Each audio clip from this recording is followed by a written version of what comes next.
Well, Mm-mm. we'll keep our eye out and see how these playoffs work out, and if the Timberwolves do make the West Conference Final. Shane, before we get you out of this, Shane, we got to go to the NFL. First of all, how do you feel about this hip drop tackle? Because you are a defensive coordinator teaching the youth. How you feel about this rule? And I guess you can then talk about your Patriots at pick number 3. I think that's where the draft starts. Um, so the only reason, if we're all going to be honest, especially anybody who's played defense before, the only reason why this hip drop started even coming about was because the quarterback started getting hurt. Because a lot of the quarterbacks nowadays, they are a lot more mobile in years past. You know, years past, you would have that pocket passer, your Brady's of the world, your Aaron Rodgers of the world, your Peyton Mannings. If you saw the quarterback, you'd be like, oh, okay. If you're a D lineman, you know very well he's probably gonna just take the sack, and then he's probably gonna throw like a 40-yard bomb on the next play. That's usually how it works. Now quarterbacks are more mobile. Like I don't even like Justin Herbert, but even Justin Herbert knows is a can move a little bit. So, you know, with quarterbacks being more mobile, what's happening is they now ban this hip drop tackle because I don't know which quarterback it was that got hurt last year, but he got hurt because of a hip drop tackle. And I said, I get it. I get it from the NFL perspective. The offense is selling a lot of tickets. They're selling a lot of tickets. And because the offense is selling a lot of tickets, they figure, you know, well, let's give the offense more because guess who's gonna benefit from it? Believe it or not, the running backs. The running backs are down to definitely benefit from it because see now what's gonna have to happen is you can't really tackle the defender from behind coming from the hip, so you can't really do that, and you can't really jump over the top of him because there might be a chance you might get a horse collar penalty. So now it's like, all right, so I have to try to tackle him straight up. But then the problem with that is, depending on how big the player is, I could get hurt. So I think this year we're about to see a lot more injuries on the defensive side of the ball. And then what's going to happen is once the defensive players start getting hurt, you're going to see a lot more records being broken because unfortunately they can't tackle the way they want to because now they got to figure out other ways to try to get him on the ground. Now, of course, I've seen the comments on Facebook. I've seen the comments on social media. I've seen guys who played, you know, on the offense side of the ball, and they complain now and be like, yeah, I'm glad they got rid of that hip drop because these guys can't really tackle. No, what it is you could not stop. Is it you weren't big enough to break his tackle, and that's the real reason why y'all happy about it. Y'all can get more yards now and show off more highlights. That's what it is because nobody wants to see defense. I think with what Mark just said, I was thinking this too. Y'all banning this tackle. What you telling these refs? What classes are the refs taking to actually call this and legit call it? Because if this is not going to change in an off season, in one off season, like it's going to be a lot of tackles that's going to be questionable, and it's going to go eat one way or another. And it's like, is that even reviewable? It's probably not going to be reviewable. And so that's another layer to this. Like, I don't think this is going to be enforced that much, y'all. Not in year one, because it's going to be a lot of mistakes. It's going to be a lot of red face head coaches because you're putting the refs in a wild predicament. And you know what? Just for you saying it, I think they will enforce it. They're going to enforce the hell out of this rule, and it's going to be a cluster Franklin of epic proportions. But it is what it is. Go ahead, Shane. But you know what? I hate to say it. The teams that's going to really suffer from this is, you know, my teams that are my favorite teams that actually play some darn defense. You know, the Baltimore Ravens. Yeah, you get because the Ravens. Yeah, I mean, y'all are known for lighting dudes up. Y'all are known for it. Okay, between y'all and Pittsburgh. Y'all are known for lighting dudes up. Same thing with San Fran. They known for lighting dudes up. But now, unfortunately, we have to deal with this hip drop stuff. And like I said, man, like I just said at this point, and I'm going to call out the NFL on this, and I don't care who I piss off. I'm just going to keep it 100. Why don't we just have the offense wear skirts? I think we should start wearing flags now and then just let the offense do what they do. Because at the end of the day, it's like, come on, like, what do you want the defensive player to do? And I know a lot of people didn't like what Tom Brady had to say now that he's out the league and how he quote unquote benefited from it. But Tom Brady was not wrong. The league now has gotten so soft that a defensive player can't even really touch an offensive player now without it with him questioning if he's going to get a flag or not. Guys are going to second guess themselves before they even try to make a play, and that's how injuries happen. And that's how guys get knocked out the NFL very quickly, because unfortunately now I'm second guessing. If I hit this guy this way and I'm trying to lay him out, I can't do that anymore. That's why Sean Taylor, he was the last of his breed. The last of his breed. I love Cam Chancellor to death, but he's the last of his breed. Because you know why? Because they can't light dudes up like that anymore. Now it's going to be this pity pat. It's all pity pat. And you could thank Roger Goodell for it, because he's been pity pat for a long time, because he's all worried about the lawsuits, from the former families, players and stuff like that. And I get it, because y'all lied about the CTE. I get it. But at the end of the day, we now know what we're dealing with.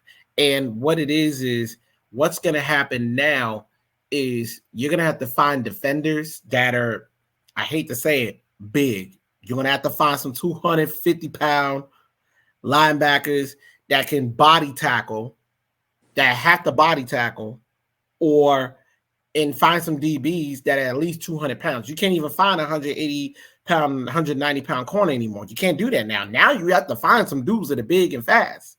You have to. Because how are you going to because I hate to say it, the Ravens, and I swear to God, if John Harbaugh does it again, I'm going to be very pissed. And John Harbaugh, because I've been saying that dude got to go, because what he did in the AFC Championship was the reason why the Ravens didn't get to the Super Bowl. But that's a conversation for another day. But the Ravens should be benefiting big time from it, because Derrick Henry, as big as he is, it's going to be hard to tackle that guy.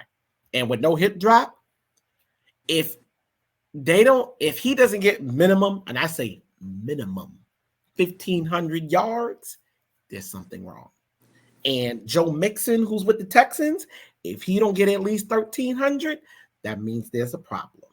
There is no reason why these running backs who claim they weren't valued last year, they should be getting some value this year, because the hip drop's gone. You ain't got to worry about getting hurt anymore.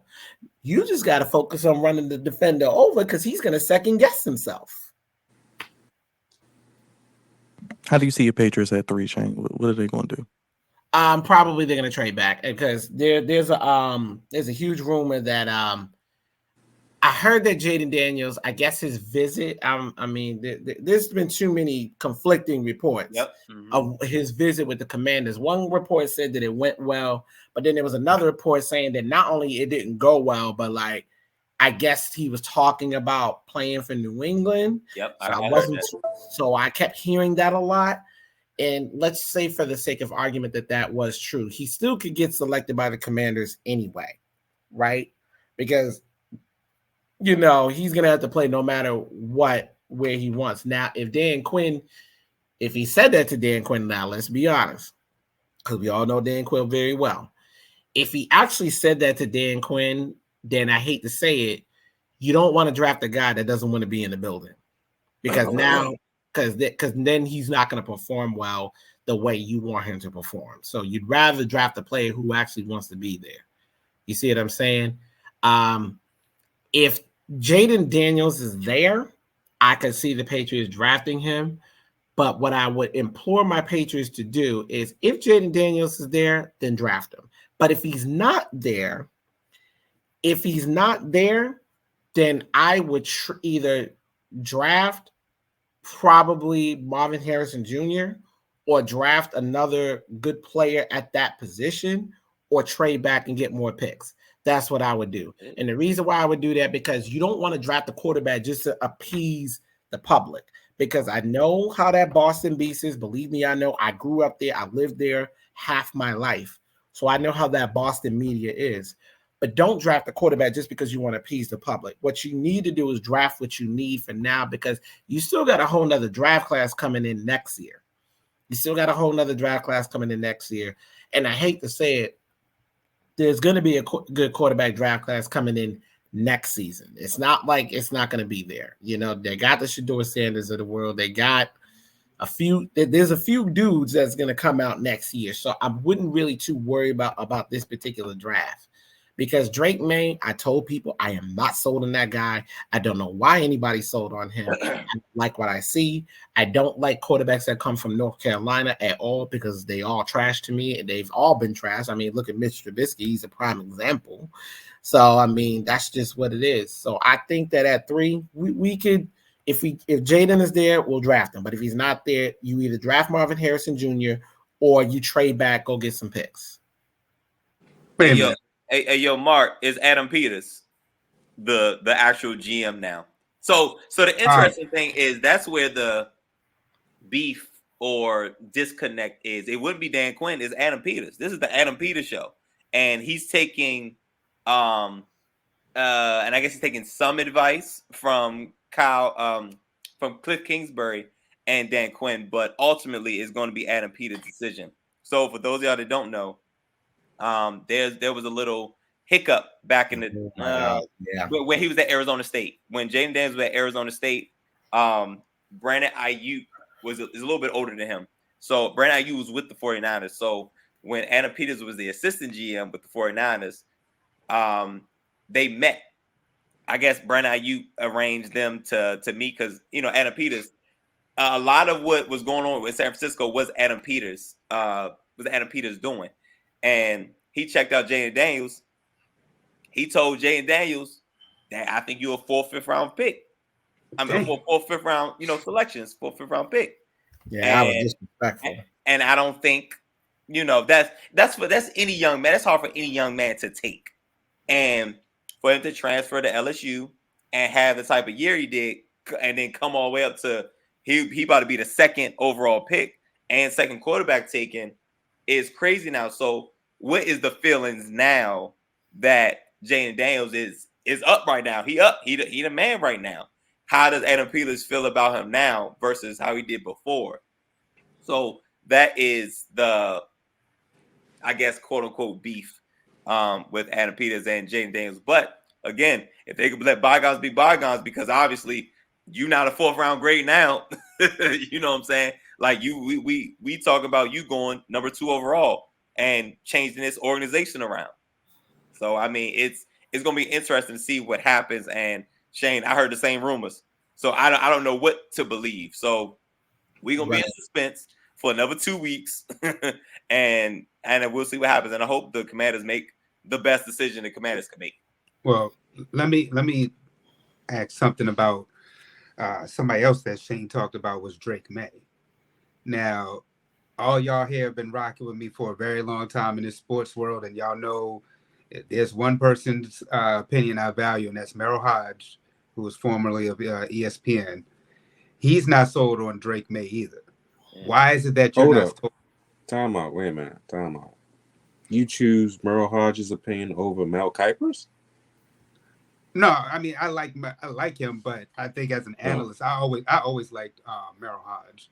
Like who's the because and we've had many discussions, me, Shane, Karate, and AJ.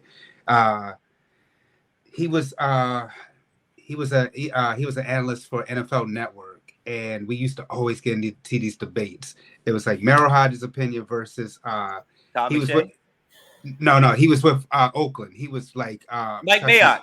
Mike Mayock. Yeah, Mike Mayock. Always. Yeah. You remember that? You remember Antonio Brown called him a cracker? That was hilarious. But yeah, so those were the 2 guys we really listened to. But Merrill Hodge, I know he's not with ESPN right now, but he is not sold on Drake May. Shane, he's not sold on Drake May. Me and Karate, we haven't had a chance to really wrap. All right, so you check the profile. I don't know if the profile dropped yet, but I'm not sold on your boy either. Oh, yeah, the profile is out. So why is it that y'all aren't sold on Drake May? Because before, there was a lot of hype saying that it was basically Caleb Williams or Drake May, and Drake May has fallen back so much, and now I got the perfect answer for you. I got the perfect answer for you, Dre. It's because his name is Drake. Ah! But hey, Raj, Raj. if it's over that new diss track, man, he might Drake's name is still Drake still got it. I don't know if you heard. I know you heard that new diss. Of course I did. I'm just playing. But go ahead. Okay, Go ahead, guys. let's put the analyst perspective on it now. That is it because Raj hit the nail on the head. But let me ask my analyst perspective to Roger's point. When I watch Drake May, it's something that Kavante and I we talk about all the time, and I even see it in my in coaching. What does my eye test tell me? The eye test tells me I see a guy that's going to throw a lot of interceptions, and I see a guy that he actually would have to rely. He relies too much on the power of his arm more than his decision making, and that to me is a problem. In this league, you have to be able to make good decisions. Sometimes you might have to make a business decision. You want to know why CJ Stroud had a great year his first year? Because it wasn't because we know he had the arm. We know he had the accuracy. It wasn't the athleticism. It was his decision making. His decision making was so sound for a rookie that you just have to say, all right, you know what? Year two, the expectation is what the expectation is at this point, because now we know his decision making is there, right? With Drake May, I don't even see that in his decision making in college. And if I can't even see that in college, why am I going to see that in the pros? I don't expect to see it. And you play for North Carolina. Who in the ACC did you play? Because I know it wasn't Florida State. Because if I recall, Florida State beat y'all, and you definitely got dusted by Louisville. And did they? And if I recall correctly, did they even beat Wake Forest, the Demon Deacons? Since when have they been nice? They haven't been nice since Aaron Curry. First of all, we're talking about are we talking football? Are we talking basketball? Like these are basketball programs. So my thing is you can find good football players anywhere, pretty much. But your quarterbacks should not come from basketball programs. It's just the level of competition is not there. I think Drake May is wildly inconsistent. He's inconsistent on the gimme plays. He's inconsistent on the layup plays. But he has potential. I'm just saying, if you need a quarterback right now, he's not the guy. If he gets drafted by a team that does not need him right away, I think he'll be okay. He needs to be on the Jordan Love plan. Like he needs to be on that plan. He needs 2 to 3 years and not play in any meaningful NFL snaps. He needs to learn, hone in on his craft and his talents and have them grow. But the thing about the NFL, nobody's patient. The Packers had the luxury of being patient because they picked Jordan Love and they still had Aaron Rodgers. Teams don't generally have that right now. If you need a quarterback, you need him to play yesterday. You know what I'm saying? Like if Drake May having a top 3 pick and picking Drake May, he's got to play. That's what you're telling me. He's going to play in year 1 at some point. And I don't think he's ready. He's not ready for week 1. I don't think he's ready for year 1, if I'm being completely honest with you, because he has to get with a guy that's going to really teach him how to work on his eyes, work on his mechanics, work on his footwork, because it's all over the place. And I think he was allowed to be all over the place because of where he was at. It's the ACC. The level of competition is not there. And also, he really ain't had nobody on his team either. And he was still putting up numbers. That's what I'm saying. Like, the potential is there. He's not ready to play year 1. He shouldn't be nobody's starting quarterback year 1. That's what I think Drake May. That's what I legit think about Drake May. Well, let me follow up and ask you then, because you said that he should go to an org where he's going to have to sit. What org do you think might draft him? Because the only one I can think of off the top when you made that comparison about Aaron Rodgers and Jordan Love is the Dallas Cowboys, because we're not sure if we're not sure if Dak is going to get re-signed. Mhm. So that's the only one that stands off the top of my head. But I just wonder what y'all think. Nah, I can't see him going to Dallas because the problem with Dallas is Dallas's problems come from too many other factors that it ain't even got really nothing to do with the football. It's really that front office because Dak, we already know that Dak has hit a ceiling. We already know that if you put Drake May in there, I can promise you that he's not going to be successful. He won't. It won't end well for him. And on top of that, dude, the NFC East as many times as they've had bad years, that division is still pretty competitive because unfortunately, that means he's got to see Philly twice. Okay, he got to see Philly twice. You just added Dan Quinn to the mix, and now you're going to have one of the best defensive coordinators now coaching the Durham Commanders, and you know what he does to rookie quarterbacks. Come on, man, don't do that to that boy. So you don't want to put him there. And the only team, and this is what's sad because I really don't want him to be in the NFC East. The only team I can see drafting him, believe it or not, is it's actually three teams: the Giants, the Raiders, or the Saints.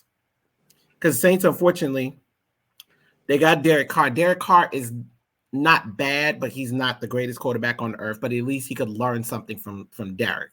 The Raiders need a quarterback in general, but they won games without one. They won games without a quarterback. If they have one, then it'll be better. The problem is with the Raiders is that quarterback carousel that they got going on. So that's the only problem with the Raiders. And the only reason why I see the Giants, because we all know Daniel Jones, he about to be out the door. He out the door. I don't like Seattle. I don't like Seattle at all because Pete Carroll's not coach anymore. He can't go to Jacksonville because they also got a quarterback carousel because now with Trevor Lawrence being who he is, I'll be honest. If Mac Jones flashes in training camp, you might see a different quarterback, but I don't think that'll be the case. Hell no. So go. Okay, he is not replacing no Trevor Lawrence. Wait. So let's go back. So would it be crazy if the Giants have two quarterbacks, both from Duke and North Carolina, like two basketball powerhouses? Why would you do that? Why would you do that? But Shane, because Dable wants to win. That's why. Because Dable wants to win, right? I agree with the New Orleans Saints. I agree with New Orleans Saints because they have a guy that is he's in mid. He's mid. He's in the middle. He's not bad. He's not great. He's somewhere in the middle. I think that's a great spot. Another spot. Now I'm not sure if they're going to do it, but because of the timing and the quarterback possibly being able to is in line to be paid soon, Miami. I think Miami is an organization that would look at that could because be a destination. Yeah, Tua's there, but we all know they're not going to pay him. That whatever the value, it ain't gonna be what you think it is. So I feel like Tua's days with the Miami Dolphins are numbered. Yeah, because right now I look at because I know somebody brought this up to me. I actually, when I was coaching the other day, was talking about the Vikings, and I said the Vikings more than likely they're going to go with JJ McCarthy if they're going to go with the quarterback anyway, because JJ. Yeah. If I'm going to be honest, I think he kind of fits their system because of the way Kevin O'Connell is. Kevin O'Connell, he likes those guys that can move but can throw the rock, and JJ kind of would fit that bill. The only reason why I don't like JJ in the first round, though, is because JJ, if we're going to be honest, we only heard about JJ this year. Mm-hmm. If we're going to be honest. You didn't feel like we heard about JJ last year a little bit? I know they had. No. For the past 2 years, they've ran the football down your throats, but I felt like I started hearing about JJ last year, and it was just a continuation to kind of like finish. Okay, So here's the thing about JJ McCarthy. I want everybody to realize: did I see all of his strengths? No, I did not. Because what I always say to people is, again, what does the eye test tell you? JJ showed me that he's an accurate quarterback. I'm not worried about the accuracy. What I'm worried about is the resume. The resume does not show me that he he can be an NFL quarterback, because again, last season I didn't really see that. All I saw was a lot of short passes. I didn't really see no deep balls down the field. I didn't see the accuracy going down the field. I didn't see the decision making like that last year. This year, on the other hand, I did see it. This year, I did see it, and obviously they won the national championship, and that's the reason why. It's not, but it wasn't like he had a Joe Burrow-like season. You remember when Joe Burrow went undefeated with LSU? If he would have had a Joe Burrow-like season, then I'd be having a different conversation with you, but he did not. It was more of control. Don't turn over the ball, play good defense, run it down your throat. And that's exactly what Michigan did all the way up to the national championship. That's just what they did. And so, Mark Savoy, I saw your comment earlier. I meant to get to it when you talked about Joe Milton. As much as I like Joe been kind of hurt. You about to say, you know who loves Joe? I like Joe. No. I like Joe. Me too. But Joe been hurt. And if Joe was not hurt, and especially the injury he had last season, again, wouldn't have this conversation with you, because we saw his arm. His arm is freaking. I'm saying because your man's wants Joe instead of JJ. What, AJ? Yeah, he wants Joe. I mean, but here's the thing, though. He can get him. It's not like he can't. But I'm not wasting a first round pick on him if that's what you're asking me. If you're asking me to waste a first round pick on him, I'm not doing that. You don't waste a first round pick on a quarterback that can definitely be drafted in the second or the third round. He's not a first round guy. We know they're going with JJ anyway. They're not going to get two quarterbacks in Vikings. Well, that's just it. The thing is, the Vikings, they're kind of holding things to the vest, because and I know why they're doing it, because they got 2 picks in the first round. They have the 11th and the 24th pick, so they're kind of keeping it close to the vest right now. So the Vikings can kind of make some moves, and they got some options. It's not like they don't. They got options. They have some options to kind of work with. I think for them, you just have to look at the draft board, let the draft come to you. Okay, Scott Pioli always used to say that when he was the GM for New England. You don't go to the draft, let the draft come to you. They sitting there at the 11th pick, and they know that most of the top guys are going to be gone. So then you got to find out who's either the best available or who's going to be the best that's going to help your team win next year. They're not, and you already know you're in a rebuild anyway, because the defense is an aging defense. They have an aging defense, and they have an offense that literally is a quarterback away from playoffs. Because unfortunately, Kirk, he won like one playoff game. Dirty Kirk still stealing the church's money. My God, his agent is amazing. Yo, oh, you already know who it is, baby. You know who it is. Drew. Yeah, Drew Rosenhaus. You know, if it's Drew Rosenhaus, you know you getting your money. Yo, man. And just call up Drew. Just call Drew. Matter of fact, you know who used to get paid, and I used to be like, yo, you old as heck. T.O. Remember when T.O. had a part of his career? He was old as can be, but he got paid. Chad, when he was Ocho Cinco, his final year with New England, you know what we paid him? We paid him $15 million for 1 year, and he didn't do nothing for us.